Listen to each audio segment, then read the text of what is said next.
Então, eu conheci meu ex pelo Orkut, foi um amigo nosso em comum. Ele namorava uma amiga desse meu amigo.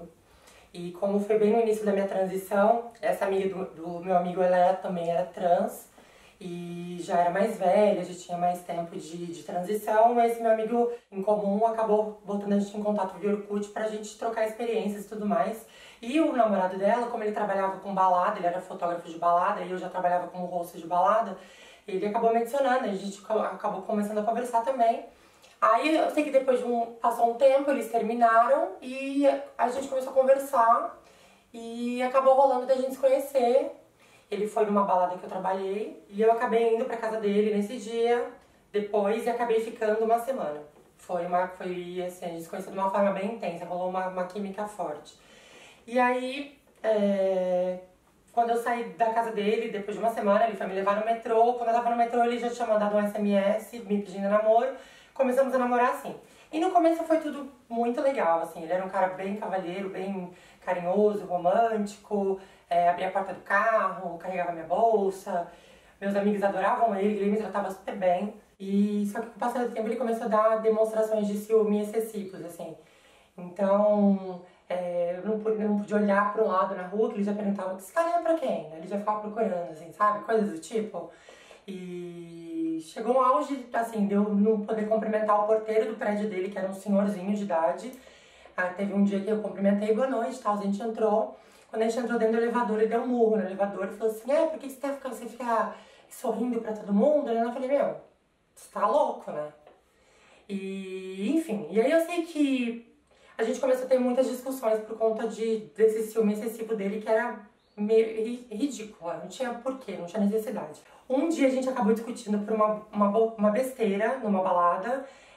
Eu queria ir embora da balada porque ele me deixou sozinha dentro da balada e depois uma amiga dele apareceu e pediu pra eu entregar a mochila dele porque ele precisava da mochila. Eu falei, não, eu levo, onde ele tá? Aí ela falou assim, ele tá lá fora. Aí eu peguei a mochila dele e saí. Quando eu saí, ele tava todo machucado, com a camiseta rasgada, ele tava machucado, assim. Aí eu perguntei, o que aconteceu? Você brigou? Ele falou assim, não, eu fui ali na esquina de baixo pra cumprimentar umas amigas, a gente tava ali na Rego Freitas, a gente tem as meninas que fazem programa, né? E ele te conhecia muitas que por conta do trabalho dele, que ele fotografava elas pra site. E aí uma outra menina jogou um drink nele, ele acabou brigando com a menina, rolou com a menina, me contou essa história. Eu achei essa história muito estranha, fiquei meio desconfiada do que estava acontecendo, até porque ele tinha me deixado sozinha dentro da balada. E eu quis ir embora, e aí ele pegou e falou que eu não ia embora e tudo mais. Eu falei que eu ia, peguei as minhas coisas, fechei minha comanda e fui pegar um táxi. Quando eu tava pra entrar no táxi, ele me pegou pelo braço e me arrastou pra dentro da balada de novo. Chegou lá dentro, ele gritou comigo pela primeira vez, ele gritou na frente de todo mundo, botou o dedo na minha cara e falou assim, você não vai embora, você vai sentar aí e você vai esperar eu terminar de trabalhar e quando eu terminar a gente vai embora. E me botou sentada igual criança, assim. Aí eu peguei o celular, ele tomou o celular da minha mão e botou no bolso e eu fiquei presa lá, tive que ficar esperando ele terminar de trabalhar, a gente voltou pra casa de táxi depois. E dentro do apartamento dele a gente acabou discutindo e no meio da discussão ele me deu o primeiro tapa. Me deu um tapa no rosto. E aí, assim, eu fiquei muito pé da vida, né? Chorei e tudo mais. E ele me pediu mil desculpas, disse que tinha perdido a linha, nananã, e eu acabei perdoando.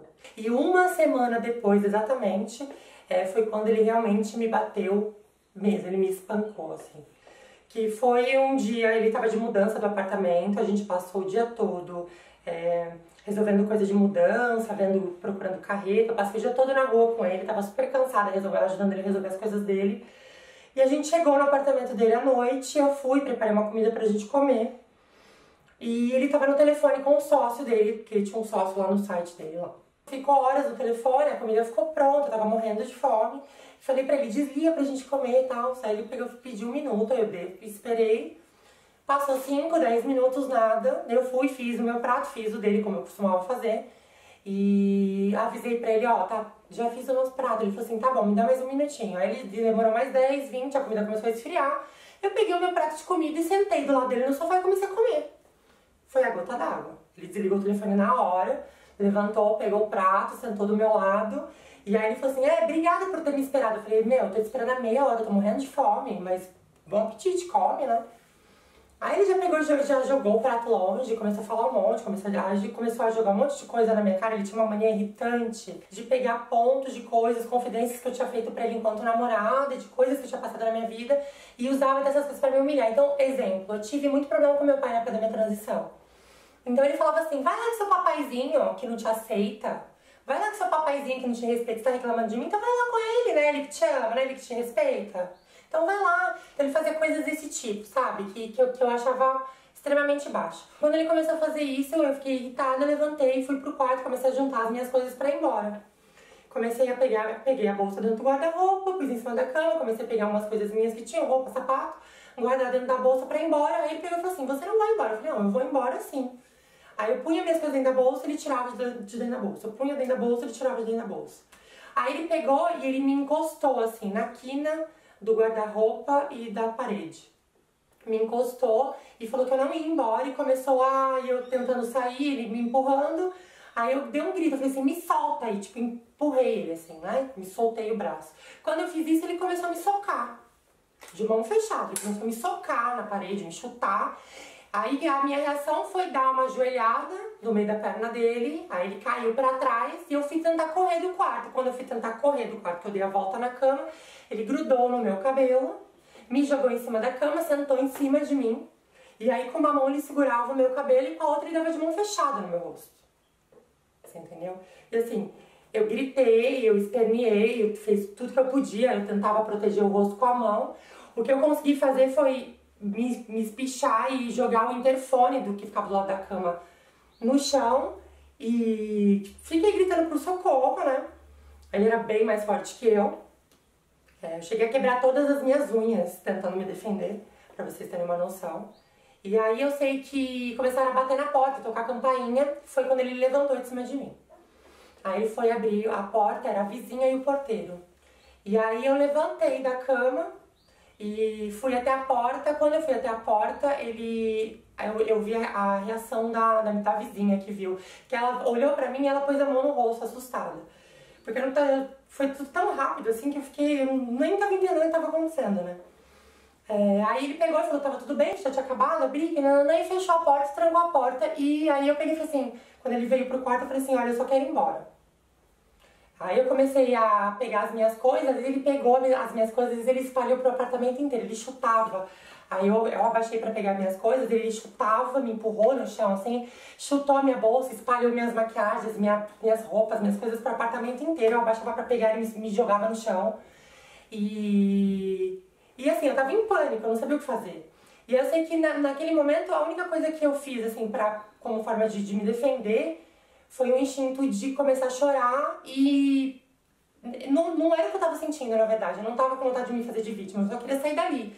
Só que eu percebi que quanto mais eu tentava falar que eu queria sair dali ou enfrentar ele ficava mais violento. Então a minha reação foi começar a chorar. E aí eu falava pra ele, meu, por que você tá fazendo isso? Sou eu, por que você tá fazendo isso? Aí eu cheguei perto dele, peguei a mão dele assim, falei assim, sou eu, olha aqui. Fiz ele me abraçar, aí ele foi se acalmando. Aí ele falava assim pra mim, olha o que você fez eu fazer com você. Ainda jogava a culpa em mim, sabe? E aí, enfim, eu sei que aí ele me colocou sentada num sofá e falava pra mim, e me culpando, né? Aí eu comecei a chorar, e aí eu chorei assim horas. Ele pegou e ficou mais calmo. E aí eu peguei, quando ele ouviu que ele tava mais calmo, eu comecei a falar pra ele, olha, eu só quero ir embora, quero ir pra minha casa, depois a gente conversa, eu não vou te culpar pelo que aconteceu mais, mas eu só quero ir embora, só quero ir pra minha casa. Ele falou assim, não, você não vai embora, você não pode ir embora desse jeito. O que seus pais vão pensar, né? O que sua mãe vai achar, você não vai embora desse jeito. E aí ele pegou o meu celular, pegou a chave do apartamento, pôs no bolso. E assim, quanto mais eu pedia, insistia de ir embora, ele voltava a ficar agressivo. Então eu vi que assim, não ia ter como, eu ia ter que passar aquela noite ali. Eu fiquei de um jeito que eu não conseguia mais chorar, eu não conseguia mais falar, não conseguia fazer nada, eu só conseguia ficar assim, parada, imóvel, sem ter força pra me fazer nada, pra me mexer. Ele me levantou, me levou no banheiro, falou, não, você precisa tirar essa roupa, eu tava com uma camisola branca. E aí eu percebi que a minha camisola tava cheia de sangue, né? Eu fui até o banheiro, quando eu me vi no espelho que eu me assustei, porque aí que eu tive noção do que tinha acontecido. Eu tava com com o meu rosto completamente inchado, meu nariz estava extremamente inchado, tava sangrando, a minha boca tava sangrando, eu tava toda machucada. Eu acho que ele arrancou tufo de cabelo da minha cabeça, porque eu fiquei com a cabeça dolorida, tipo, dias, enfim. Foi, falou assim, não, toma um banho. Como ele tirou a minha camisola, aí eu pedi pra ele sair, ele falou, não, deixa eu cuidar de você. Conforme eu pedia pra ele sair, ele ficava agressivo de novo, deixa eu cuidar de você. Ele entrou no chuveiro comigo, me deu banho, igual criança, eu imóvel, eu chorando, imóvel, sem esboçar nenhuma reação, não tinha o que eu fazer. Ele me deu banho, me secou, me levou pro quarto, me pôs uma roupa, aí me pôs deitada, eu deitei quietinha, encolhidinha, assim, fiquei quietinha. Aí ele deitou do meu lado, e aí ele falava assim pra mim, no escuro, apagou a luz e tudo mais, vem aqui. Aí eu falava pra ele assim, você pode me deixar quieta? Eu só quero ficar quietinha. Dá pra você vir aqui? Que saco! Vai ficar fazendo drama agora? Aí foi e me abraçou, ficou deitado comigo abraçado. Eu tava com nojo dele naquele momento, tudo que eu queria era não estar perto dele, não estar encostando nele, sabe? Mas eu não tinha o que fazer. Eu não consegui dormir, obviamente, que eu tava assustada, mas o cansaço e tudo mais, quando eu tava quase, acho que talvez pegando no sono, teve um momento que eu vi que ele levantou da cama no escuro. E aí eu fiquei, né, preocupada, ele mexendo umas coisas com a luz apagada, eu falei, o que você tá fazendo? Aí ele falou, não, você tá muito tensa, você não tá conseguindo dormir, vou te fazer uma massagem. Eu falei, não, eu não quero. Não, eu vou te fazer uma massagem pra você relaxar. Eu falei, não, eu não quero. Ele, para de frescura, eu vou te fazer uma massagem pra você dormir. Aí ele me pôs de bruço, aí ele passou óleo na minha perna e começou a fazer massagem no meu pé, e foi subindo pra minha perna, foi subindo pras minhas costas. Enfim, o que aconteceu? Eu tive que transar com ele ainda. Ele pegou e transou comigo, assim, pela primeira vez, assim, eu namorei com ele 9 meses e a gente sempre transou de camisinha. Nessa ocasião, eu nem queria transar, né, enfim, mas ele acabou transando comigo sem camisinha. Aí, tudo bem, transei com ele, assim, imóvel e em alguns momentos eu também tava chorando e, assim, ele tava nem aí, assim, ele não tava nem um pouco preocupado com o que tava acontecendo com a minha reação. Ele simplesmente transou comigo como se nada tivesse acontecido. Aí depois saiu de cima de mim, perguntou se eu queria água, se eu queria comer alguma coisa. Eu falei que não. Continuei deitada, fiquei quieta. Eu sei que no dia seguinte ele levantou como se nada tivesse acontecido. A gente já tinha embalado metade das coisas da mudança dele, faltava algumas coisas. Ele ainda pediu pra eu ajudar ele a terminar de arrumar a mudança. Eu levantei, ajudei ele a embalar o resto das coisas. Quando eu tava acabando a mudança, ele falou assim, vê se você passa uma maquiagem nessa cara pra ir embora, porque olha, você vai chegar na sua casa com essa cara.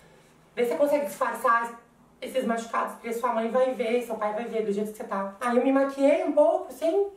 Aí descemos, terminamos de guardar a mudança no caminhão.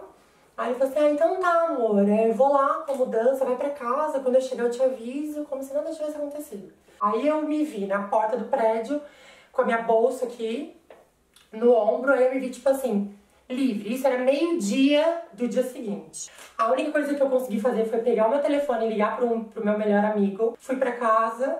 Quando eu cheguei em casa, minha mãe e minha avó viram o meu estado, né? Ficaram apavoradas. Elas queriam, de toda forma, me levar na delegacia. Meu amigo também falou, não, você precisa fazer boletim de ocorrência. É importante, mas eu não quis fazer. Eu fiquei com medo. Com medo porque eu sabia, ele sabia onde eu morava, ele sabia todos os lugares que eu trabalhava. No fundo eu tava com um pouco de receio também de ir pra uma delegacia, do que eu ia passar lá dentro. Porque a gente sabe como é que funciona, a gente escuta falar que a gente vai na delegacia, a mulher vai na delegacia pra fazer um boletim de ocorrência de uma agressão que ela sofre e ela é hostilizada. Ainda mais eu, enquanto mulher trans, fiquei mais preocupada ainda de como que seria isso, então eu não quis, eu só quis ficar quieta. E no dia seguinte, o que aconteceu? Eu tinha um amigo meu, tinha uma viagem marcada pra viajar pra Campinas com um amigo meu que era drag, eu maquiava ele, então eu viajava com ele quando ele viajava. Só que ele não sabia disso. E eu fiquei em Campinas uns dias, depois que eu voltei, eu ainda acabei voltando com ele, pra vocês terem uma noção. Depois de uma semana, ele ficou ainda na minha casa, ele foi com um buquê de flor na minha casa. Teve um dia que ele foi com um buquê de flor na minha casa, eu tava sozinha com a minha irmãzinha pequena e a empregada. E ele foi no meu portão, o meu portão ele era todo fechado e tinha uma janelinha, assim, sabe? A minha empregada abriu e ele pôs a flor na frente, pra ela não ver o rosto dele, sabe? Só que ela reconheceu a voz. E, enfim, aí minha mãe chegou em casa com a minha avó, ele entrou na minha casa, minha mãe falou, pode entrar, ela não tá aqui, ela foi passar uns dias na praia na casa da minha irmã, porque ela tá muito chateada com o que aconteceu. Ela não quer te ver, ela não quer falar com você, eu achava melhor você respeitar. E eu lá de cima, escondida, ouvindo ele falar. Ele sentou na sala da minha casa e falou assim, horrores de mim. Falou que eu era uma perdida, que eu era depressiva, que ninguém gostava de mim, que eu tinha muito problema com a minha família, que eu tinha contado várias coisas pra ele, das situações que eu tinha passado com meu pai, com a minha mãe, com a minha família, porque eu realmente tive umas situações difíceis com a minha família por conta da minha questão de gênero. Só que assim, a minha família nunca deixou de me amar. A gente teve os nossos problemas pra alinhar e pra se entender, mas é minha família. E ele usava isso pra falar que ele era assim, ele tinha um discurso de salvador, sabe? Que ele era o único que me amava, o único que se preocupava comigo. Ele me pediu desculpa, chorou, ele falou pra mim que era bipolar, ele já tinha me falado que era bipolar, mas ele disse que ele precisava tomar medicação, que ele não estava tomando, e que ele ia voltar a tomar, ia voltar a fazer terapia, e que ia ficar tudo bem, que eu fazia ele querer ser um homem melhor, e que ele precisava de mim, e eu acabei cedendo por dó, sabe? E eu acho que também, talvez pela pressão psicológica que ele acabou fazendo na minha cabeça. E aí eu acabei voltando, só que naquela uma semana que eu fiquei com ele, os momentos que eu passava com ele, eu percebi que eu tava com nojo, eu não conseguia que ele encostasse em mim, porque eu já tava decidida que eu não queria mais vê-lo, não queria mais falar com ele, só que eu não tava encontrando forma de terminar. Porque se eu fosse encontrar com ele, eu não sabia qual seria a reação dele. Se eu terminasse por telefone, como de outras vezes que eu já havia terminado, ele falava assim, não, eu vou na porta da sua casa. E eu tinha medo dele criar uma situação, e o meu pai acaba vendo e tudo mais. Aí eu sei que eu acabei atendendo ele no telefone, terminei com ele por telefone, ele não aceitou. E ele começou a me perseguir. Ele começou a ir na porta das baladas, eu trabalhava na porta, porque eu era hostess. Então ele começou a ir na porta das baladas. Então começou a me criar problema. E eu vi, começou a me seguir no meu bairro também. Ele foi na minha casa várias vezes, de madrugada. Chegou aí na minha casa 2, 3 vezes de madrugada. O meu pai e meu irmão chegaram a ameaçar ele. Olha, sai daqui, senão a gente vai te bater, chamar a polícia, né? Começou a ser assim, fazer um inferno na minha vida. Eu tive que parar de trabalhar. Eu fiquei 1 ano sem trabalhar em balada. Eu sumi, parei de trabalhar. Até porque assim, eu postava na internet, tinha os eventos. Nessa época já tinha Facebook, né? Postava evento e tudo mais, flyer, ele via os lugares onde eu ia estar e ele ia atrás de mim. Aí eu sei que eu acabei mudando de casa, eu mudei o número do telefone e tudo mais. Eu sei que passaram 2 anos, eu conheci um outro rapaz. Quando eu comecei a namorar, que eu postei no Facebook, eu mudei o status.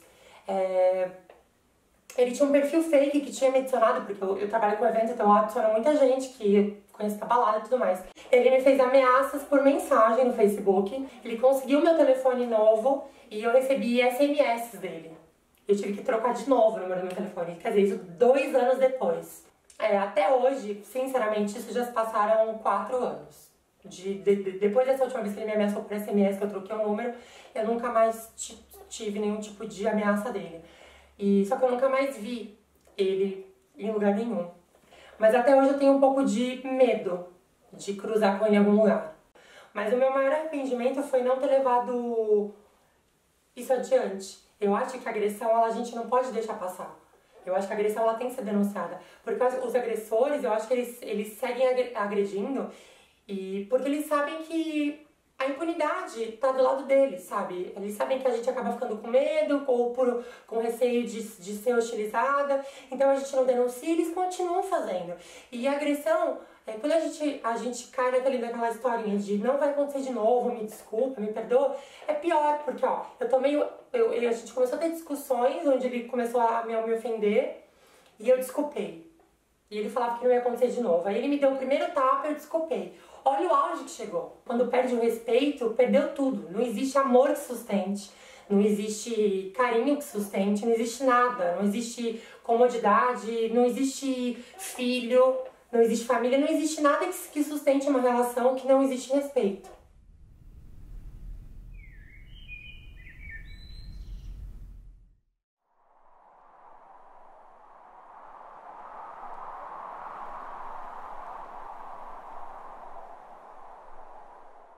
Eu conheci ele através de outros amigos, né? Eu sempre gostei de religião, né? Eu fui de uma religião de candomblé e nessa religião eu conheci ele, né? E a gente começou a se relacionar muito novo, eu tinha por torno de 16 anos, 15 a 16 anos, nós começamos a se relacionar. Eu estava passando por uns momentos difíceis, assim, relacionados a drogas, essas coisas assim. E eu, como sempre fui, a minha família sempre foi muito centrada, muito religiosa, então a gente nunca se envolveu com esses tipos de coisa. Então, meio que assim, foi um ajudando o outro, né? Eu tentei ajudar ele, ele conseguiu se sair das drogas, foi aí onde a gente começou a se conhecer. Através dessa amizade, desse contato nosso, a gente começou a se conhecer. E aí a gente, né, se relacionamos, eu estudava, trabalhava, né? Só que a família dele tinha um modo diferente de viver como eu, né? A gente tinha aquele, eu sempre teve aquele plano de casar, namorar, casar, ter tudo direitinho. Eles não, eles eram já se amaziar. Amaziou, juntava tudo e estava tudo bem, né? E aí eu acabei, por gostar dele, abandonando sabe, os preceitos que eu já tinha na minha família. Então aí fui morar com ele, né? Com 17 anos eu saí da minha casa, saí da casa dos meus pais, tinha tudo, pelo menos nunca passei necessidade, para viver numa casa onde tinha 15 pessoas, né? Incluindo crianças e tudo, né? Então, assim, quando eu vinha para casa da minha mãe, ele achava que eu vinha procurar outro alguém, estava atrás de outros homens, que eu queria me divertir, queria abandonar ele. Então, eu acabei fazendo tudo isso por amor por ele. Então, eu me afastei da minha família, me afastei dos meus amigos e fiquei só focada nele. Ele, a gente conviveu durante muito tempo, ele era pedreiro, né? Construtor, construía tudo. Foi fazendo serviço numa casa de uma mulher. Essa casa dessa mulher era uma mulher mais velha, tudo, ele teve um romance com ela, né? E eu fui descobrir, já estava bem avançado já, a gente já não estava vivendo mais, né, do jeito que a gente estava vivendo, entre brigas, tudo, a gente acabou se separando. Ele queria que eu ficasse na casa da mãe dele, mas acho que não tinha lógica, porque eu ia ficar ali me massacrando naquela história, sempre voltei para casa da minha mãe. Com a Gabriela era pequenininha, tinha por torno de 2 a 3 anos, aí eu vim para casa da minha mãe e ele foi morar com essa mulher, né? Só que a gente nunca conseguiu se desvencilhar um do outro. A gente tinha uma ligação muito grande, assim, não só como em relação sexual, mas assim com amizade, a gente nunca conseguiu se separar. E eu fui amante do meu ex-marido por 10 anos.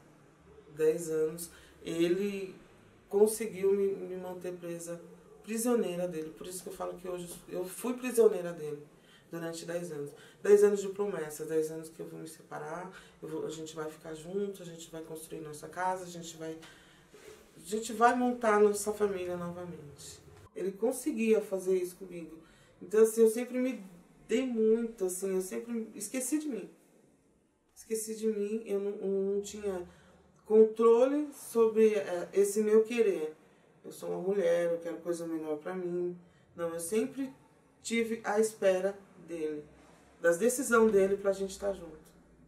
Nesse meio tempo ele conheceu, ele teve um filho também com essa mulher, né? E eu tive um outro relacionamento para poder sair do que eu estava, da prisão que eu estava. Tive uma filha também. Esse pai também da minha filha mais nova tinha problema com drogas também. Depois que eu conheci, que eu fui saber. A mãe dele foi contra mim porque achou que eu sabia e apaziguei as coisas, eu não falei nada pra ela. Então, assim, eu ajudei muito ele, também em relação à droga.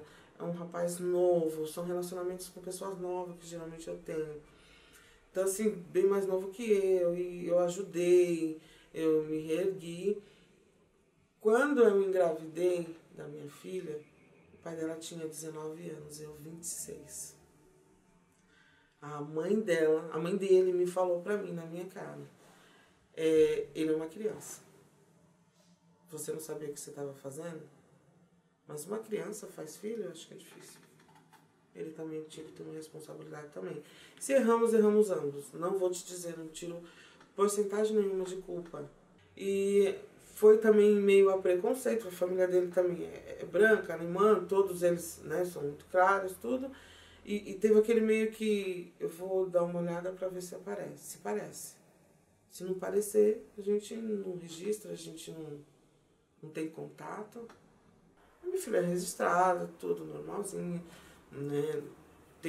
Só que o pai nunca teve o sentimento, ele trocou o sentimento de pai pela minha filha pela sensação que a droga trazia para ele. Então ele trocava a minha filha pela droga, né? Eu vou buscar minha filha, ele passava na boca, comprava farinha, usava farinha e esquecia da filha dele. Então minha filha ficava esperando.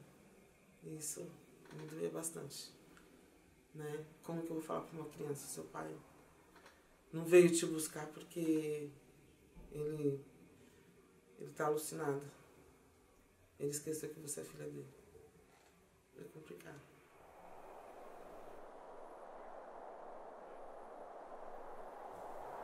Depois de 12, 13 anos, ele se separou novamente dessa mulher, né? Aí veio a esperança, não, agora a gente vai renovar nossa vida novamente. Eu errei, ele errou, nós vamos se refazer. Ele simplesmente arrumou outra mulher. Então, assim, nem eu, nem ela, ele arrumou outra mulher. Devido a, assim, ela ser branca, né, clara, ser mais magra, ela ia se apresentar melhor do lado dele do que aquela mulher que sempre esteja ali do lado dele, tudo, mas é gorda, é negra, talvez nem ia ter o mesmo valor, né, perante aos olhos dos outros. Pra mim, ele sempre me falou que gostava de mim, mas para a sociedade eu não servia.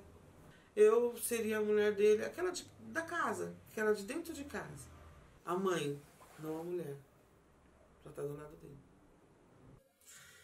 Eu falei, não, então ele não gosta de mim. Ele nunca gostou de mim. Porque se ele gostasse de mim, ele estava comigo.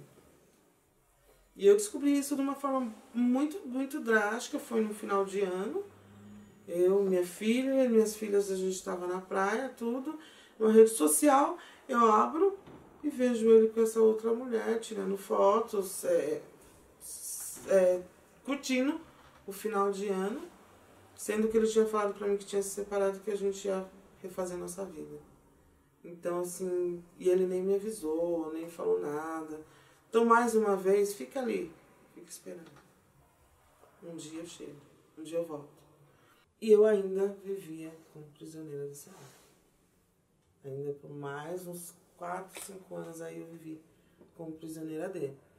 E hoje, assim, eu me sinto uma mulher liberta, porque eu consegui me libertar de todas as artimanhas dele, porque ele me conhecia há muitos anos, ele já sabia como eu era, e eu gostava dele, eu gostei praticamente 20 anos sozinho. Ele na verdade, ele não gostava de mim, ele gostava do que eu beneficiava ele em algumas coisas. E ele vinha me visitar, vinha visitar a minha filha, né? Mas quando eu falei pra ele que não queria mais nada com ele, que eu queria viver minha vida, ele a vida dele, que ele vivesse a vida dele, ele falou assim pra mim que se eu tinha certeza do que eu queria. São 20 anos, não são 20 dias. Você não vai me esquecer tão fácil. Então, assim, pra você ver o poder que eu dei na mão dele. Ele já tinha total poder sobre mim. Ele achava. E quando eu falei que eu não queria mais nada com ele, ele ficou 6 meses afastado de mim e da minha filha. Então, assim, o carinho que ele tinha de filha pela minha filha, talvez não era tão grande em relação ao que ele gostava de ter comigo. E isso, assim, me matou, assim, profundamente, assim. Aí é onde ele me afastou mais e mais dele. Aí foi difícil, porque, assim, nesse meio tempo eu fiquei depressiva, né? Eu não conseguia me entender por que eu deixava que as pessoas fizessem isso comigo. Eu não entendia. Eu achava que por eu ser uma pessoa tão boa e ajudar tantas pessoas, por que eu sofria tanto daquele jeito? Será que eu não merecia um amor de verdade na minha vida? Então no trabalho eu já não tinha mais foco, eu já não queria mais. Eu trabalho com o público. Eu não tinha mais a alegria. Eu sempre fui de escrever, eu não escrevia mais. Então ele fez com que eu acreditasse que eu era a pior pessoa do mundo. Porque eu me deixava me levar por todas, passar por todas essas situações e ainda estar do lado dele. Ainda ele está aqui e eu sorri para ele. Ele me bloqueou. Esses relacionamentos me bloqueou. Como mulher, como sentimento. Eu já não conseguia mais dar um abraço nas minhas filhas, fazer um carinho. Eu queria só ficar sozinha. Só ficar sozinha. Defiar no meu mundo. Assim, eu não queria mais ter ninguém do meu lado. Eu achava que eu não tinha direito de ter alguém do meu lado. A minha filha, a minha amiga, foi a minha terapeuta. Então ela me ajudou a me reerguer novamente. Mãe, você é linda. Quando ela falava isso, eu ficava pensando, meu Deus, Deus sabe o que faz. Se não tivesse ela, eu não estaria mais aqui hoje. Porque eu tentei me suicidar. E quando minha filha falou assim, mãe, você é linda. Aí eu me enxerguei. Aí eu falei, eu sou gente. Aí eu comecei a me olhar no espelho. E a ver, será que eu preciso disso? De uma pessoa para mim vir me ver? Para mim ter um relacionamento sexual? Será que eu preciso disso para me viver? Sendo que sou uma mulher forte, eu sempre criei minhas filhas sozinha. Será que não está na hora de eu ter alguém para me fazer feliz? Que eu sempre fiz tudo isso em função da felicidade. Tentando ser feliz com a felicidade dos outros. E foi onde eu me encontrei, assim, com muita ajuda da minha filha. Ela me ajudou bastante. E sempre me falando, oh, mãe, você não lê mais. Mãe, eu gosto de ler porque eu via você lendo. Mãe, você está escrevendo? Sabe? Então ela foi me puxando para a vida.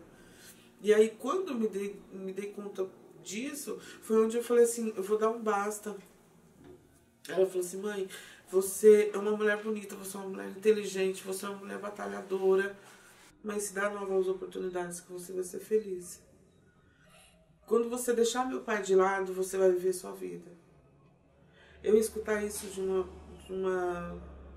filha é complicado, porque assim, eu sabia que ela estava certa, mas eu não podia, eu tinha que me manter, como eu sou sua mãe, como que você vai falar isso pra mim? Mas ela sempre viu meu sofrimento. Quando eu sorria, ela sabia o que eu passava, porque eu sempre fui uma pessoa muito triste quando eu chegava em casa. Então ela sentia isso. E quando assim, eu me afastei mesmo dele, eu falei que eu não queria mais, né? Lutei com unhas e dentes, porque eu ainda gostava dele, né? E aí eu comecei a me dar novas oportunidades de conhecer outras pessoas. Eu sempre achei que eu tinha aquilo que eu merecia.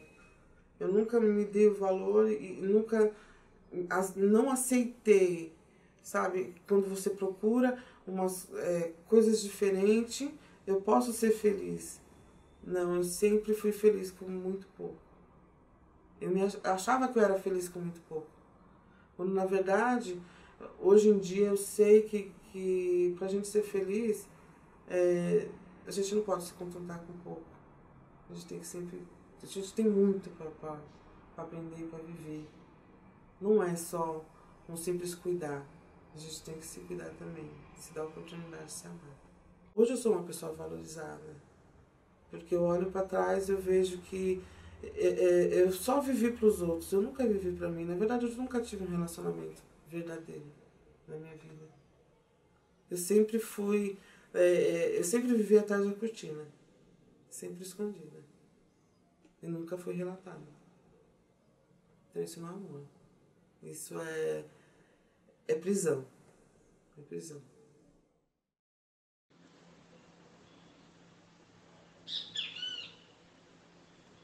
A gente se conheceu quando eu tinha 16 anos.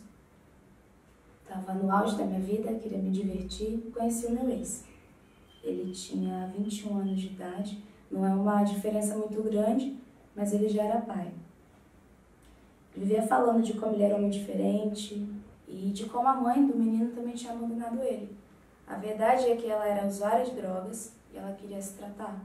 Então deixou o menino com ele, né? Só que ele pouco se importava, quem cuidava mesmo era a avó. O tempo foi passando, ele vivia falando de como que a classe operária era oprimida, de como ser artista era difícil, e eu fui me apaixonando, eu queria estar do lado dele, eu queria ajudar, né, ser a pessoa que estava lá.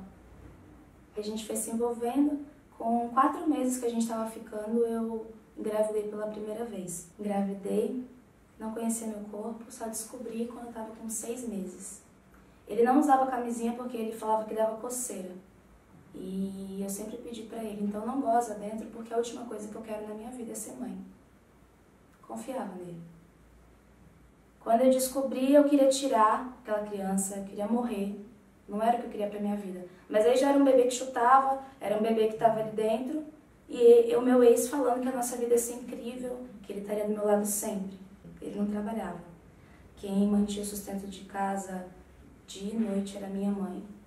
E um dia a mãe dele virou pra minha mãe e disse assim: eu só não ajudo vocês porque você não conhece ele. A gente achou estranho, né? Porque ele estava sempre com a gente, todos os dias. Ele que estava do nosso lado. O tempo foi passando, ele conseguiu um emprego numa lanchonete nos fins de semana. Até começar a falar de como ele era explorado, de como ele queria uma vida melhor pra gente. E aí ele trincou o braço nesse emprego. E ficou em casa 2 semanas mais ou menos, e mais uma vez foi a minha mãe que garantiu o nosso sustento. A gente mudou de cidade para conseguir uma vida melhor. Ele me levou para outro estado para a gente conseguir uma vida melhor. E foi aí que as brigas começaram a piorar. A gente já brigava antes de pedir para ele ir embora, de querer largar tudo, mas aí a coisa começou a ficar no extremo ali. Ele sempre romantizava tudo. Dizia que eu era ruim, que eu tinha problemas psicológicos, que ele era o único que ia me aturar, que eu ia ficar sozinha. E aí eu comecei a acreditar mesmo, porque eu era meio nervosa.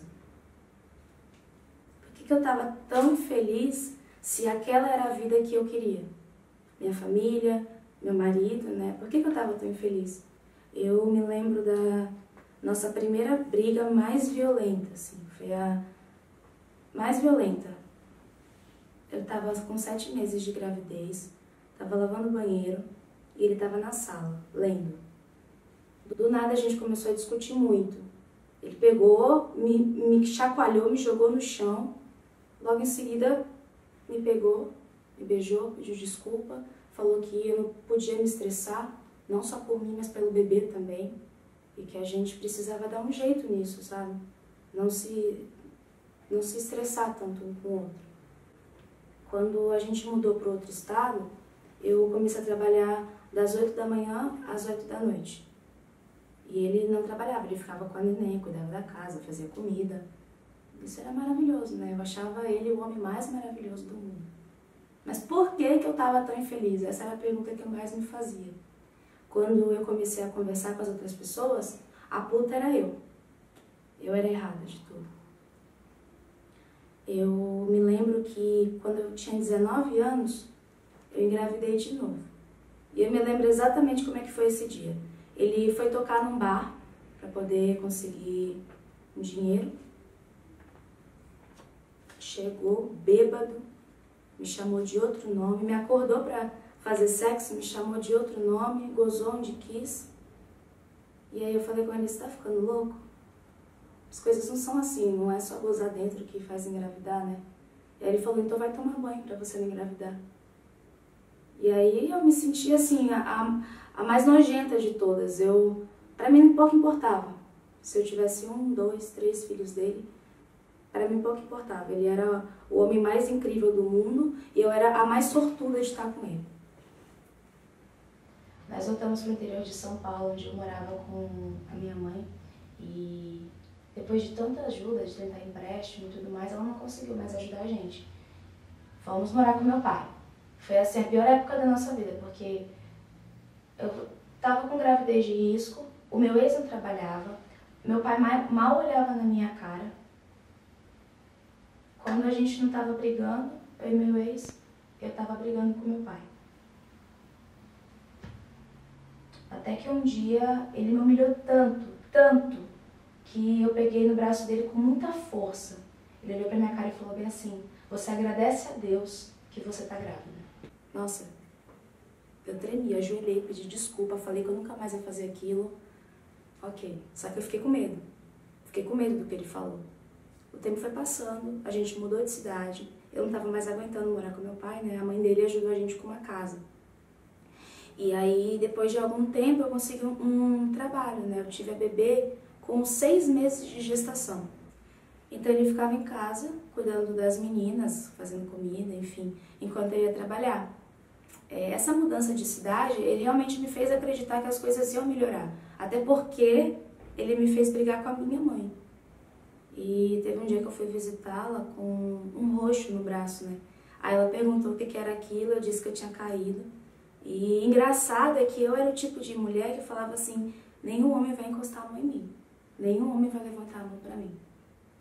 E aí, conforme os dias foram passando e tal, ele teve uma crise de ciúme quando ele abriu meu Facebook. Ele me humilhou das piores formas possíveis. Ele cuspia na minha cara, ele puxava meu cabelo, me batia. E ele me fez acreditar realmente que eu era uma puta, porque ele era um homem maravilhoso, né? Eu não tinha nem força para revidar, porque muitas das vezes eu acreditava que eu estava errada. E aí, quando eu contava para alguém, eu contava desse jeito assim: mas você acha que eu não fiz nada? Eu bati também. Contava desse jeito para as pessoas. E uma amiga minha chegou e falou bem assim: se isso continuar, tem alguma coisa errada no relacionamento de vocês. Você tem que tomar cuidado. A gente passou numa universidade pública. No máximo, as nossas filhas ficariam com a minha mãe durante 2 meses. E aí a gente ficaria no alojamento. Só que os nossos planos eram: a gente ficava no alojamento e depois desses 2 meses a gente ia para um apartamento, né? A família toda. Só que ele foi 1 semana antes para a faculdade. Quando eu fui, eu percebi que tinha alguma coisa diferente com ele. Ele estava meio distante, ele não queria conversar muito. Aí eu perguntei o que aconteceu. E ele falou que ele tinha se apaixonado por uma outra pessoa da faculdade. E aí pediu um tempo, mas falou que me amava, mesmo querendo ficar com essa garota. E aí eu pedi, né, pra ele não ficar com essa menina na minha frente. O mínimo. Mas não, ele foi lá e ficou com ela na minha frente. E eu fiz um escândalo, assim, eu fiz na frente dele e dela, assim, fiz um escândalo.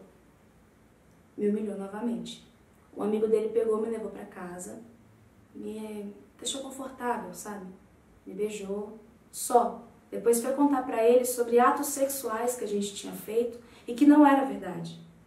E foi nesse dia que ele acabou comigo, assim, ele me bateu, ele cuspiu em mim. Ele parecia aqueles pais quando batem nos filhos, falando bem assim: eu tô fazendo isso pro seu bem. Isso dói mais em mim do que em você. A única coisa que eu tive coragem de fazer foi pegar no cabelo dele, que era um cabelo comprido, e quando ele parou de me bater, que ele começou a me enforcar, eu não sei de onde, eu consegui gritar. Eu lembro que do caminho da rodoviária até a casa da minha mãe, que a gente ia visitar nossas filhas, eu fui pedindo desculpa, fui falando que eu estava errada, que aquilo nunca mais ia acontecer, e ele o caminho inteiro me culpando, falando que aquilo era culpa minha. Hoje a gente está separado. E eu tenho vários prints de várias conversas onde ele fala bem assim, perguntando se eu tô me protegendo, se eu tô usando camisinha, porque do jeito que tá indo, é capaz de eu ser mãe de 15 filhos solteira. E se a gente for parar pra pensar, ele tem 3 filhos e eu tenho 2. Na universidade eu fui procurando meninas feministas. Elas me ajudavam de vez em quando, mas nunca tive um acolhimento efetivo. Depois disso a gente ainda brigou mais uma vez e ele me fez a mesma ameaça com a mesma cara de louco: se eu te ver na rua, eu acabo com você. E aí eu fui puxando ele para perto de um guarda, que estava na universidade, né? Porque já era uma testemunha.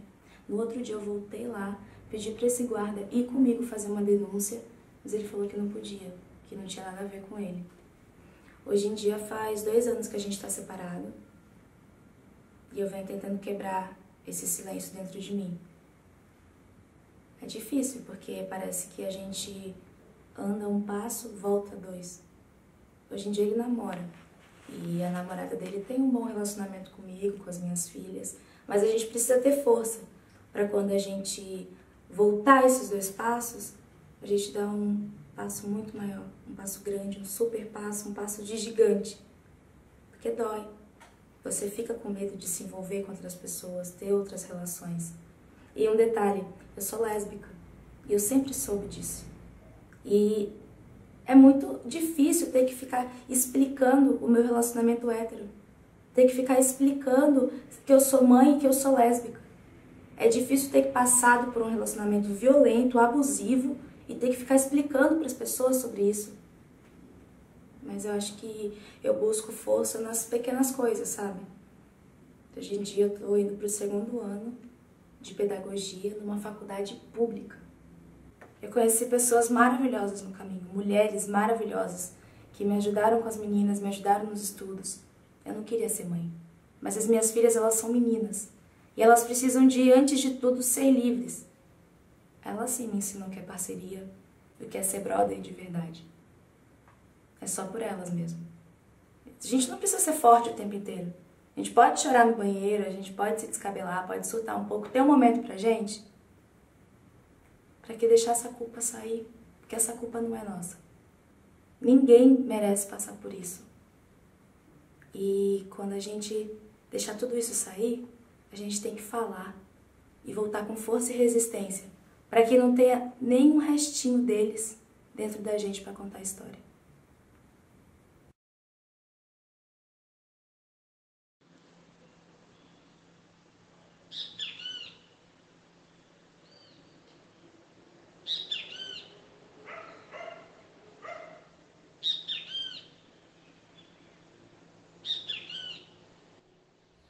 Bom, começou, acho que isso deve fazer uns 3 anos. Eu tava numa fase mais tranquila, né? Eu ia bastante em umas festas mais liberais, eu era bem forte da não monogamia, eu tinha na época 4 namorados, saía com mais tantos. E eu tava muito bem, assim, eu tava muito tranquila. Daí numa festa eu conheci esse cara e, tipo, a química bateu muito forte, a pegada dele era muito boa e eu acabei curtindo o ficar com ele, né? Eu acabei ficando com ele só no final da festa, na verdade. E, assim, eu não sabia, mas ele veio falar comigo antes da festa, a gente já tava conversando há alguns dias. Quando eu conheci ele, eu não liguei as 2 pessoas. E depois que a gente ficou na festa, a gente começou a sair. E pra mim, naquele momento, ele ia ser mais uma pessoa que eu ia ficar só, mais um dos meus namorados. Só que assim, a gente falava todo dia, o tempo inteiro, o dia inteiro. Ele sempre vinha falar comigo. E eu tava bem desencanada. Daí teve um dia, um episódio que ele saiu com uma amiga em comum, que foi até a amiga que meio que apresentou a gente, que levou ele na festa. E eu fiquei com muitos ciúmes, e eu não sei porquê, isso fazia 2 semanas que a gente se conhecia. E a gente discutiu, a gente ficou 4h30 discutindo pelo WhatsApp. A gente acabou de discutir, era 5 horas da manhã, eu tinha que acordar às 6 para ir trabalhar, e daí a gente acabou de discutir, ele falou, vem cá, no dia seguinte eu fui lá, a gente ficou e tal, e aí a gente decidiu que ia namorar.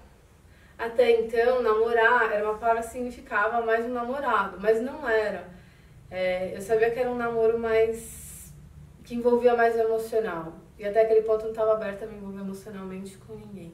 A primeira festa que a gente foi, que a gente iria, eu perguntei pra ele, como você tá com isso? Até aquele momento eu tava bem. Ele falou, eu não tô muito legal, mas vamos lá.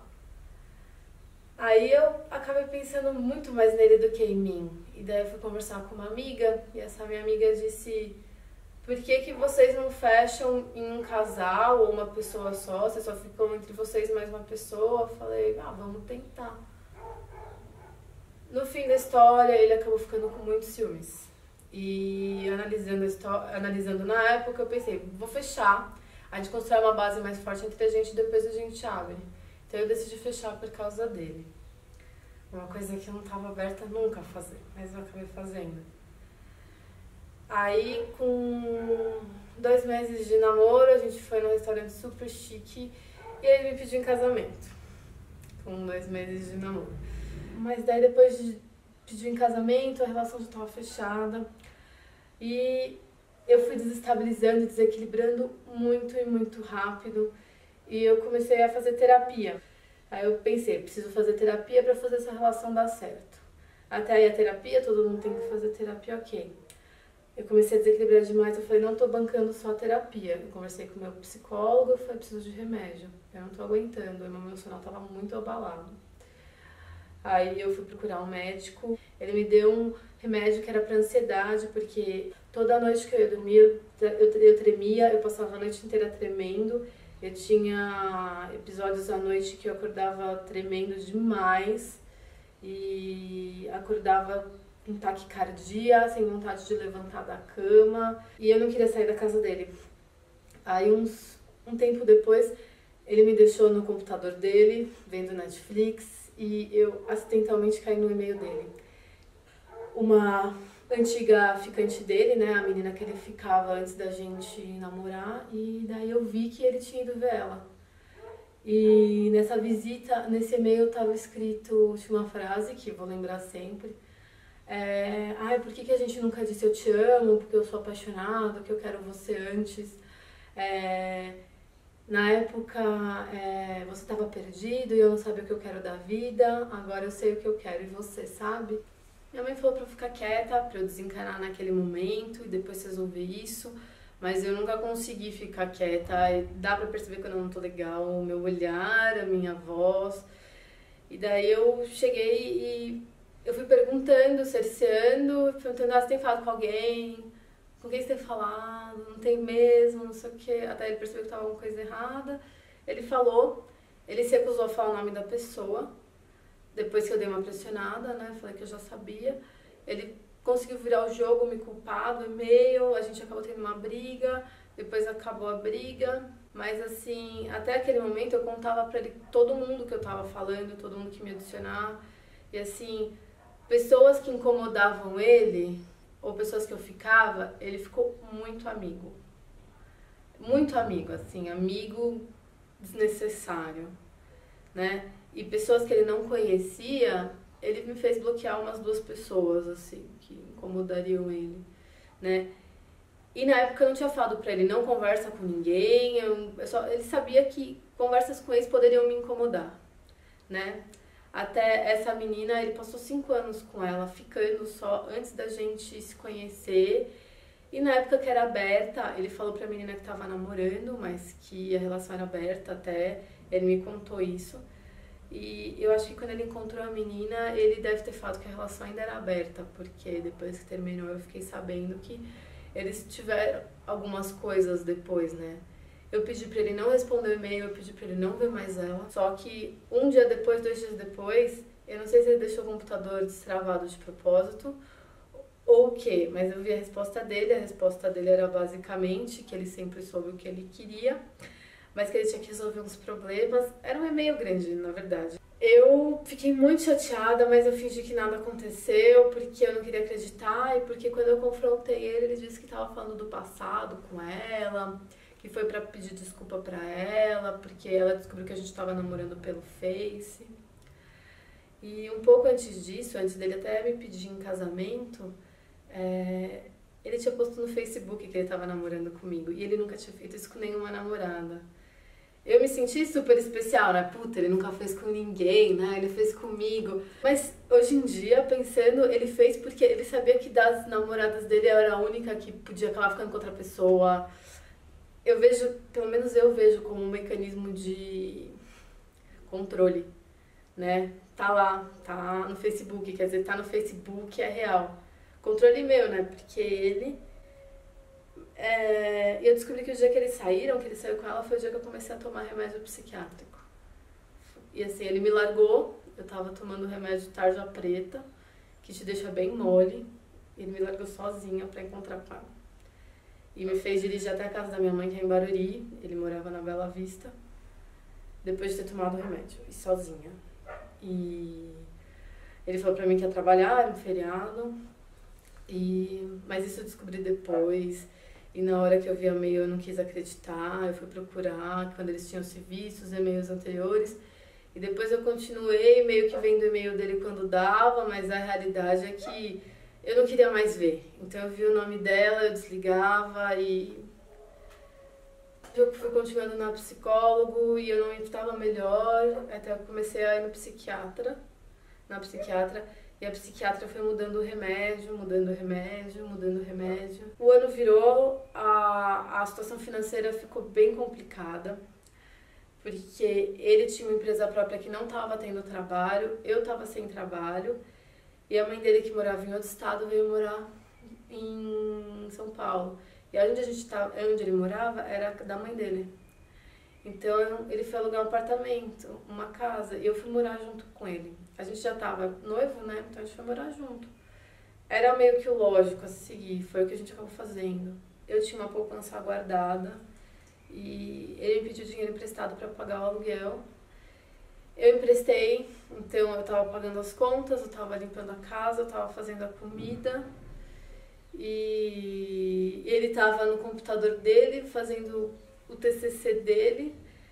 A gente morava junto, mas ele estava sempre com problemas de faculdade. Fim de semana era fazendo TCC, era estudando.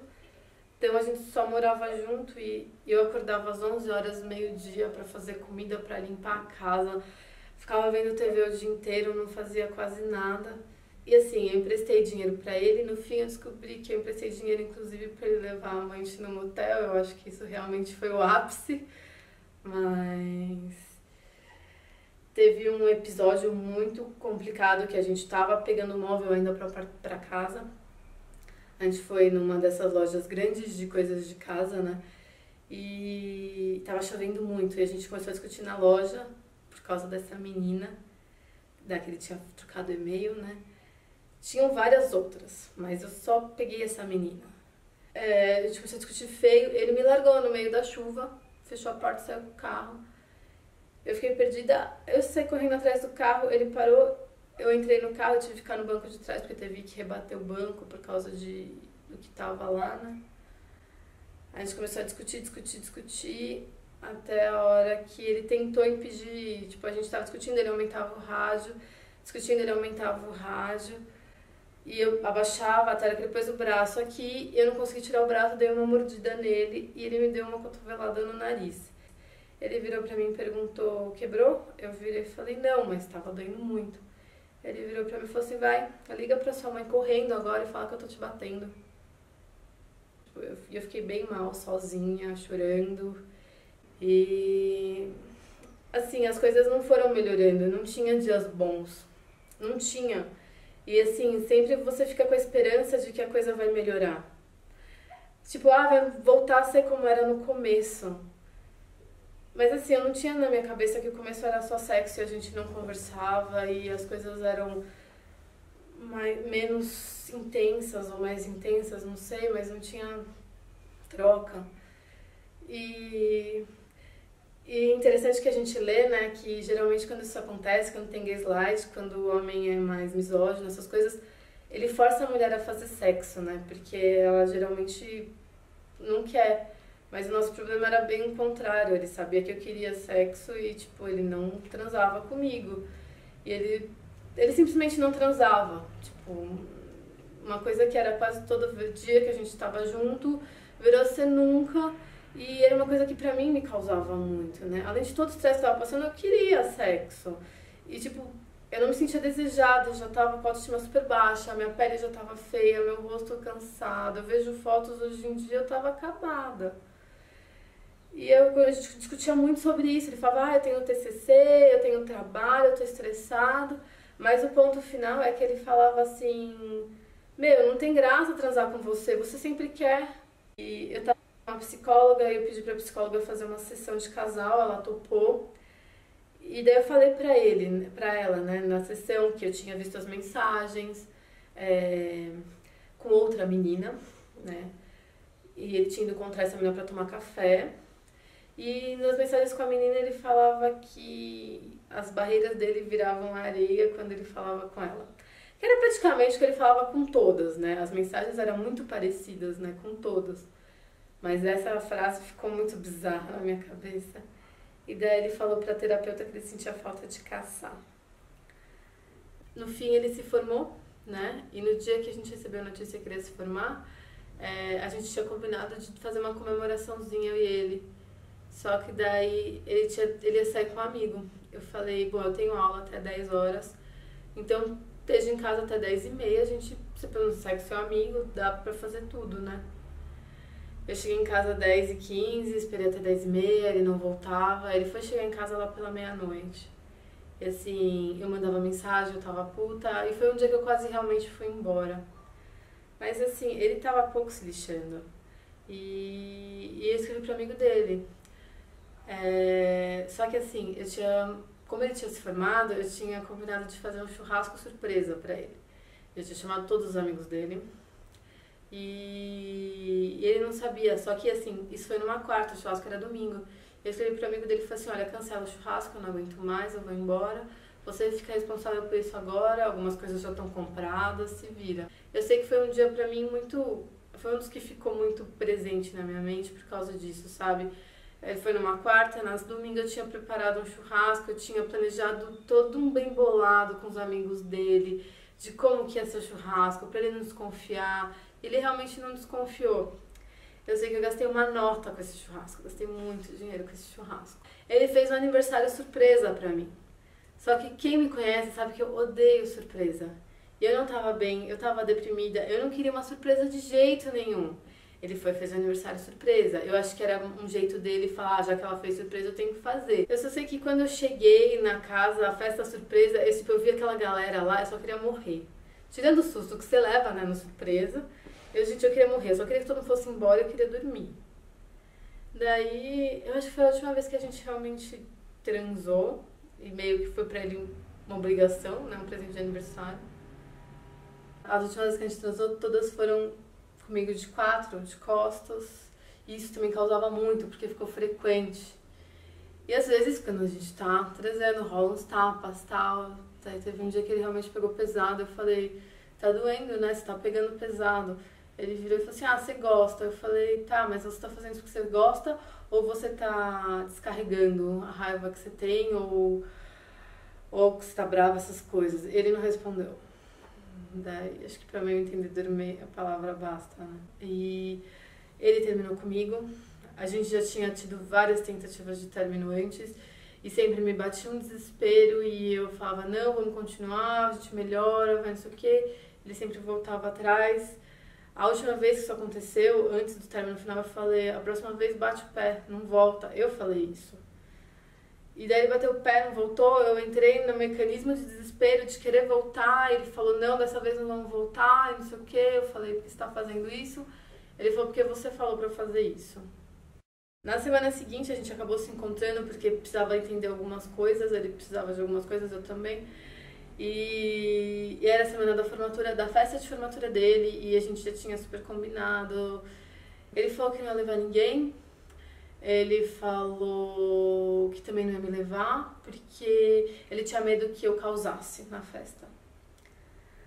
Depois de um tempo, eu descobri que ele tinha medo que eu causasse porque ele levou a menina, aquela do e-mail, na festa. E a minha mãe tinha esperança ainda que ele fosse me convidar para ir na festa, então a gente se encontrou. Minha mãe falou para eu dar um buquê de cravos para ele, como parabenização, né? Que é dar cravo para homem. Eu dei. Quando minha mãe descobriu o que tinha acontecido, foi quando ela começou a se tocar de quem ele era. Ela ficou muito brava, muito brava. Mas até então, depois do término, foi ele me agredindo de um lado e minha mãe, de certa forma, me agredindo de outro, porque minha mãe me culpava. Minha mãe queria que eu voltasse, eu queria voltar por muito tempo. Eu queria muito estar com ele. Eu falava com ele todo dia, o dia inteiro. E todo dia ele era agressivo, me tratava mal. E só que dentro de todas as brigas eu fui lá pegar minhas coisas. Só que assim, minha mãe, eu falei, não quero mais falar, minha mãe fala, né? Minha mãe falou, pediu pra ele não estar lá no dia que fosse empacotar as coisas.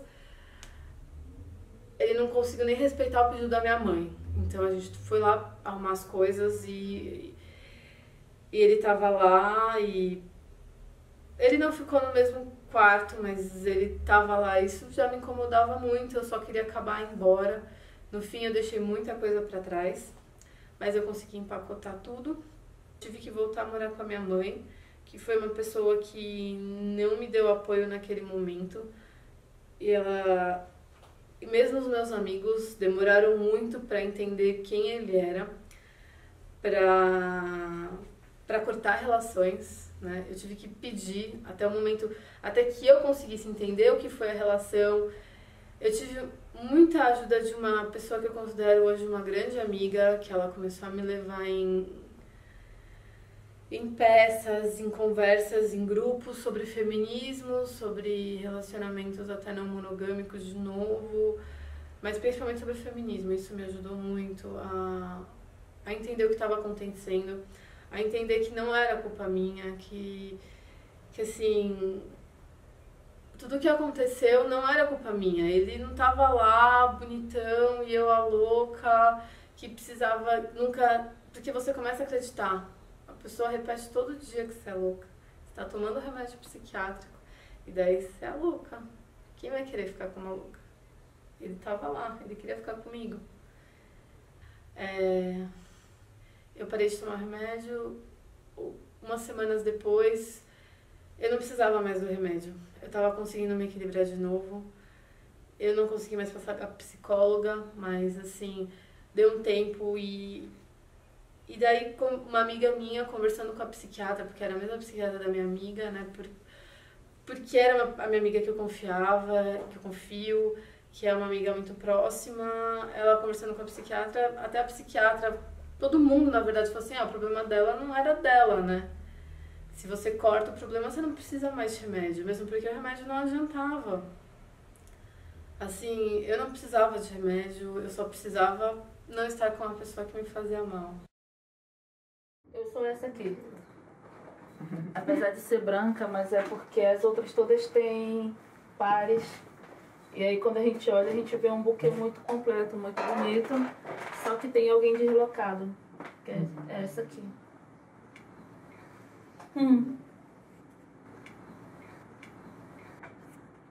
Eu cheguei aqui em São Paulo tem 3 anos, vim fazer mestrado.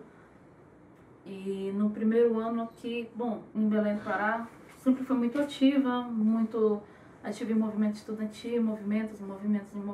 Cheguei aqui em São Paulo, não seria muito diferente. Então já fui me envolvendo, criando redes de amigos, enfim. E aí um amigo me chamou pra gente fazer alguma intervenção lá na escola. Né? Aí aconteceu esse ato, eram umas 5 ou 6 pessoas que estavam ali. Essas 5 ou 6 pessoas se tornaram um grupo depois. E aí a gente se conheceu ali, um envolvimento político inicialmente, né, de vamos fazer as coisas, vamos fazer. E esse envolvimento ao pouco foram dando, a gente foi se aproximando mais, né. E a gente tinha algumas coisas em comum. Queria saber mais sobre relacionamentos livres, amor livre, essas coisas assim, né. E eu já tinha uma vivência relacionada a isso um pouco, mas nunca tinha me envolvido em nenhum grupo de discussão daqui de São Paulo. Mas os dois muito novos nesse debate, nesse discurso. E aí a gente, nesse envolvimento político, e foi entrando no envolvimento afetivo, e a gente foi se envolvendo e foi criando uma grande amizade, né? Então, de repente... eu era aquela pessoa forte, aquela pessoa que estava ali para tudo, envolvida em tudo, fazendo tudo, sabe? Tipo, na frente, batesse no zago, fosse necessário, eu ia lá e batia, sabe? Tinha os contatos, bora fazer, o rolê acontecer. E ele era aquela pessoa que ninguém botava muita fé, um cara branco, ruivo, estudante de marketing, entendendo? Da USP, meio coxinha, sabe? Mas que estava tentando se envolver. As pessoas não tinham muita confiança no direcionamento político dele. E eu, sei lá, por gostar e também por ter uma coisa minha de achar que todo mundo merece uma oportunidade, vamos lá, vamos investir, as pessoas podem mudar de opinião. De eu forte, para toda obra, fui me tornando a pessoa frágil, a pessoa que precisava da opinião dele, a pessoa que precisava da aprovação dele. E ele foi se tornando o cara forte, o cara reconhecido do rolê. Mas a gente não percebe isso na hora. E o pouco que eu percebia que as coisas estavam mudando, que ele estava conseguindo se desenvolver, eu achava o máximo, assim. Uau, consegui ajudá-lo, entendeu? Consegui ajudar ele a ser uma pessoa mais forte, uma pessoa mais segura. Mas, novamente, sabe, assim, eu poderia te falar sobre várias coisas nesse naipe onde eu via eu incluindo, e eu não percebendo que com a inclusão dele, eu não estava abrindo um novo espaço para ele, eu estava dando o meu espaço para ele. Entende? E a gente foi continuando ficando e começamos a vivenciar coisas juntos. E eu sempre receosa do que... Bom, né? Eu, preta, eu gorda, eu nortista, eu que quase nunca tive nenhum relacionamento fixo. E de repente eu tô com um cara do meu lado, entendeu? Que tá topando ficar comigo, tá topando trepar comigo, tá topando tá comigo. Eu não quero arriscar isso, não quero perder isso. Então não sei que nome isso tem, se isso já é namoro, se isso é amizade colorida, o que é, entendeu? Só sei que o que tá aí, não vamos mexer. E assim a gente continuou.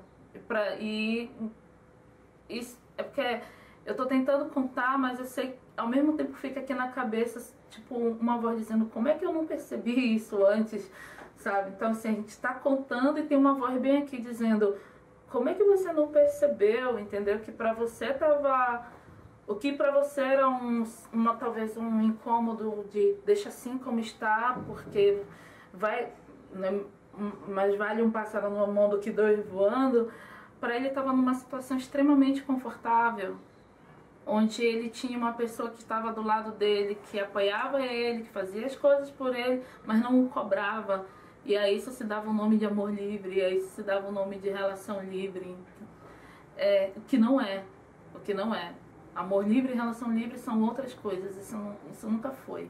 E aí a gente, como eu disse, a gente foi amadurecendo essa relação que a gente tinha, até chegar a um ponto em construir junto. Não, sim, nós temos um relacionamento. Nós temos um relacionamento, ele tem uma outra forma, ele tem um outro molde, né? Ele não está dentro de relacionamentos convencionais, monogâmicos e tudo mais.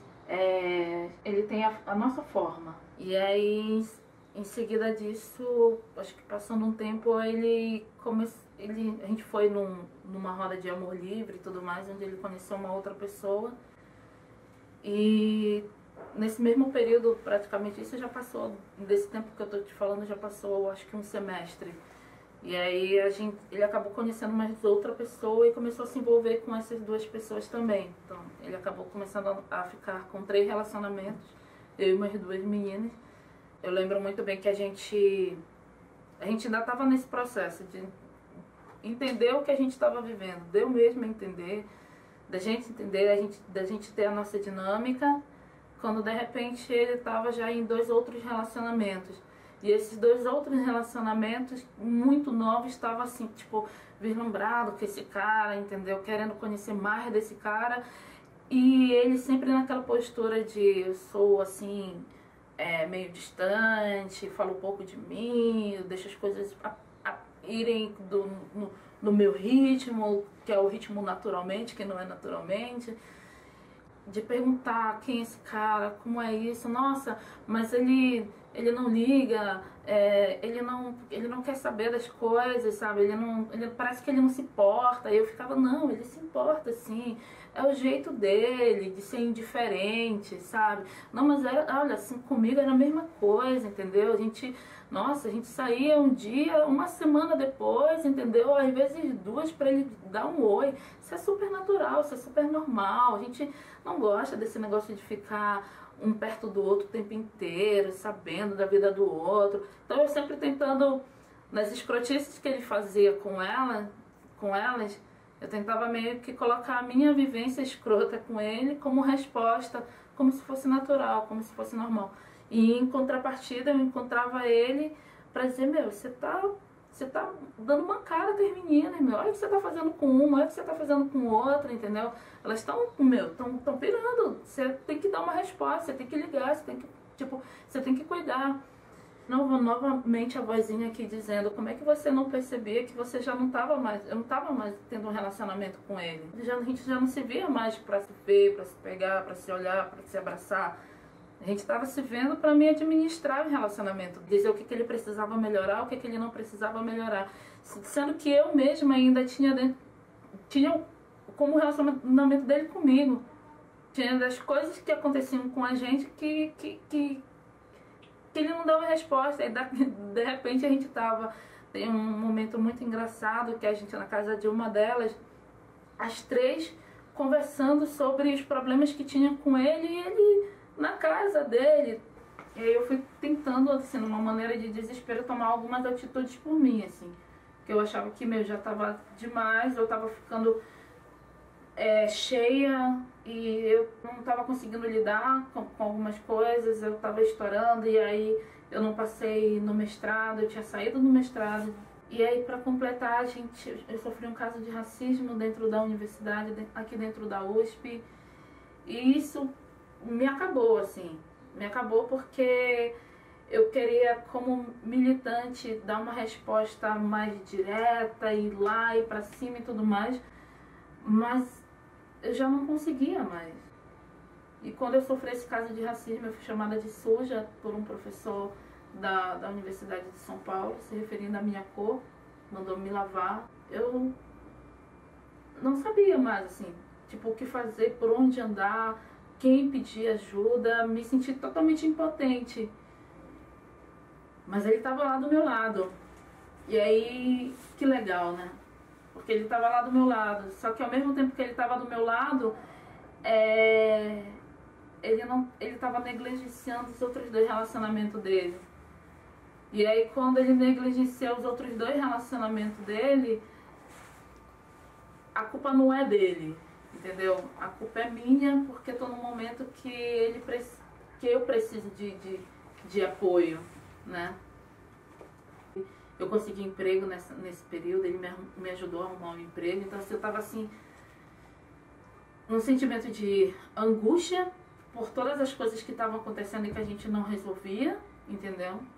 Um sentimento de angústia pelas coisas que estavam acontecendo no relacionamento dele, pela angústia que eu sabia que as outras companheiras dele tinham. Outro sentimento de angústia porque eu tinha que escutar constantemente dele que eu não era boa o suficiente, que ele gostava muito mais de meninas mais magras. Mas eu não estou falando isso de ti, só estou dizendo que a minha preferência é por meninas mais magras, e eu tentando emagrecer de todas as formas, entendeu? E ele falando pra mim sobre outros relacionamentos dele, o quanto ele amava os outros relacionamentos, as coisas que ele queria viver, as coisas que ele queria fazer e o quanto que elas e o quanto que eu não estava encaixada ali nelas. E aí se inicia janeiro e ele estava muito agoniado por coisas do trabalho, querendo trabalhar, querendo dinheiro, muito agoniado, e eu agoniada junto também. Poxa vida, né? Ele tá com dificuldades, não tá sabendo se continua a faculdade ou se não continua, precisa de mais dinheiro, ele quer ter a independência dele, ele quer morar sozinho, ele quer tantas coisas e não tá conseguindo, e então ele tá num momento ruim, né? E aí com três companheiras, entendeu? ter que cuidar da sua vida, ter que cuidar de mais 3 companheiras, isso estava angustiando muito ele. Então percebe que o tempo inteiro eu estava pensando só no plano dele, entendeu? Sumiu a pessoa que tinha sofrido racismo, que estava sem a universidade, sumiu.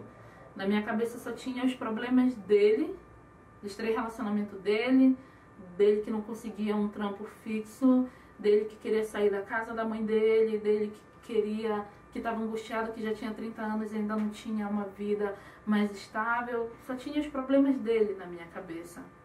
E aí eu acho que inclusive isso é uma coisa que eu fico pensando, que eu fiquei muito pensando, nossa, mas ele não me pediu para me pensar nos problemas dele. Ele não me pediu para me ficar me tensionando com os problemas dele. Talvez muitas pessoas vão falar a mesma coisa, sabe? Mas ele não te pediu, você se preocupou com ele, você começou a cuidar da vida dele porque tu quis, entendeu? Otário é você. É muito foda pensar dessa forma quando a gente foi ensinado a pensar pelo outro, a pensar no outro. É muito complicado, tipo, ele nunca foi a pessoa que disse assim, pense em mim agora, sabe? Cuide dos meus problemas. Mas ele chegava mal do meu lado para dizer o quanto que ele estava angustiado, o quanto que ele estava sofrendo. E você ama essa pessoa. Você quer que a pessoa esteja bem. Intuitivamente, entendeu? Intuitivamente, eu tô falando intuitivamente, mas eu sei que isso foi criado pela sociedade na gente enquanto mulher, entendeu? A querer escutar isso e já dar logo uma resposta. A querer escutar isso e já sair na frente, vem cá, deixa eu te acudir, deixa eu te proteger, deixa eu fazer alguma coisa por ti. Eu recentemente, né, nesse tempo eu visualizei todas as conversas que a gente tinha em WhatsApp, em Facebook e tudo mais. Eu nunca li ele me perguntando como é que eu tava. E aí, em janeiro de 2015, eu sofri um assédio sexual dentro do meu trabalho. Um cliente invadiu o local onde eu trabalhava, bêbado, não justifica, mas me empurrou na parede, pegou no meu peito, me chamou de dele, disse que ele tinha o direito de fazer isso porque ele era cliente. Eu cheguei a tentar procurar a polícia para registrar o caso, mas eu ia perder meu trabalho. E eu já tinha passado tanto tempo sem trabalhar. Esse era o primeiro, eu estava 2, 3 meses nessa empresa. E aí, o que eu faço, entendeu? E ele sumiu nessa época. Ele estava lá no dia que eu sofri o assédio. E logo em seguida, que ele fazia freela lá nesse local. Logo em seguida eu falei pra ele o que tinha acabado de acontecer. Ele falou, nossa, eu não acredito nisso e tal, beleza, me levou em casa. E no outro dia ele não falou comigo. E nem no outro dia, e nem no outro dia. E as poucas pessoas que sabiam que tinha acontecido, é comum, né, ligar e perguntar, você tá bem, você vai querer mesmo ir na delegacia, que você tá pensando em fazer e tudo mais. E meu companheiro, o cara que se chamava meu cúmplice, meu grande amigo, simplesmente, sabe, tipo, sumiu. Na minha cabeça só tinha um problema do, tipo, tentar entender por que ele tava assim.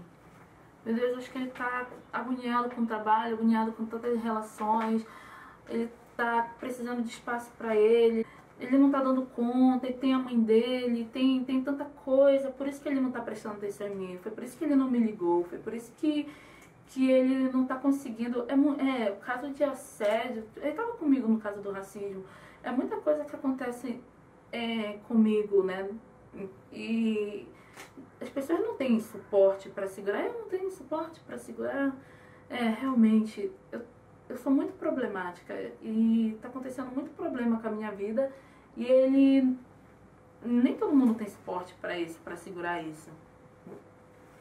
E aí começou um novo processo de ocupação na universidade, na Zona Leste. E ele caiu de cabeça nesse processo político lá, beleza. E aí eu fiquei pensando, nossa, não, agora eu tenho que dar uma folga para ele, né? E agora ele se envolveu com outro processo político. Eu sei como é processo de ocupação, é foda mesmo. Enfim, o tempo inteiro tentando justificar as ações dele, entendeu? Tentando entender as ações dele. E nesse processo, no meu trabalho, eu tendo que enfrentar com o meu assediador, que continua sendo cliente do lugar onde a gente estava. Tentou fazer a reparação, teve a negociação no trabalho, como ia ser a reparação, entendeu? Se ia pagar alguma coisa, alguma multa, se não ia, e eu tendo que lidar com tudo isso sozinha, e ligava para ele, porque ele tinha me recomendado para ir para lá, para ele estar comigo, e ele não me atendia, ele não... Não, mas ele está na ocupação, está nesse processo político, é importante que ele esteja lá, cuidando das coisas lá. E aí, ele me diz no telefone que ele precisava de um tempo para ele, porque eu tinha muitos problemas e ele não estava conseguindo lidar com todos os problemas que estavam acontecendo na minha vida, que eu era uma panela de pressão, que a qualquer momento eu podia explodir. E eu não sabia o que falar no telefone para ele, porque eu falei, meu Deus, eu não pedi para ser chamada de suja, eu não pedi para um cliente entrar no meu local de trabalho e me assediar sexualmente. Uma vez ele, numa das brigas, ele falou assim para mim, parece que todos os problemas que tu tens no mundo, eu sou responsável, entendeu? E aí o Daniel reaparece para pedir desculpa um semestre depois. E aí eu fiquei feliz. Feliz. Nossa, meu Deus do céu, esse cara veio, se arrependeu, ele vai fazer uma retratação pública. E aí as pessoas vão ver que eu não tava louca, as pessoas vão escutar da boca dele que ele foi escroto mesmo, que ele foi abusivo comigo, entendeu? Ele vai admitir isso. Porque no início, existia todas as dores das coisas que aconteciam com a gente quando a gente tinha um relacionamento. Depois, todas as coisas que aconteceram pós final de relacionamento. E aí, eu saí do emprego que eu tava, fui morar com essa minha amiga, que ainda era relacionamento dele. E aí a gente teve que fazer uma conversa, porque ele fatalmente iria na casa dela pra ver ela, e eu estaria lá e tudo mais. E aí a gente fez essa conversa para fazer com que as coisas ficassem mais tranquilas. E aí um belo dia que ele tá lá, que eu tava morando lá com ela, ele tá lá e a gente tá conversando, aí ele solta, né, uma assim, tipo, ele fala, porque eu tenho as minhas companheiras, né, e tuas companheiras, né? A Bia, você ainda é minha companheira. E sabe um momento que cai uma ficha assim? E aí eu falei assim pra ele, eu não sou tua companheira. Tipo, a gente conversou 3 meses atrás, você pediu desculpa, disse que ia fazer uma retratação e tudo mais. Eu tô esperando, inclusive, ela até hoje, mas vamos com calma. A gente não é companheira. Ele falou, nossa, me estranha você tá me falando isso, entendeu? Que a gente não é companheiro. Que na minha cabeça eu fico assim, meu Deus, vai voltar tudo novamente, sabe? Tudo novamente, eu lidando com os problemas dele, com as problemáticas. E aí ele já tava com problema com as outras companheiras dele também. Eu já vou começar a administrar isso tudo, meu Deus, não. Não, de novo não, tudo de novo não. Eu hoje...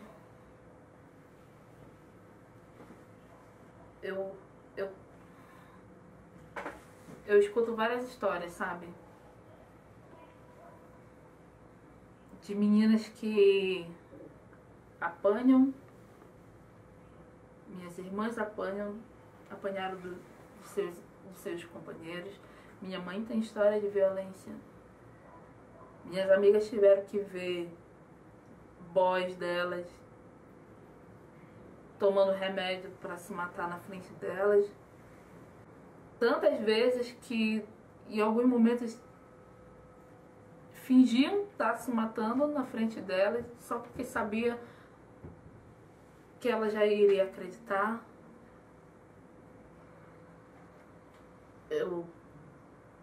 A única coisa que eu desejo é que nada mais me leve a sentar numa janela de novo.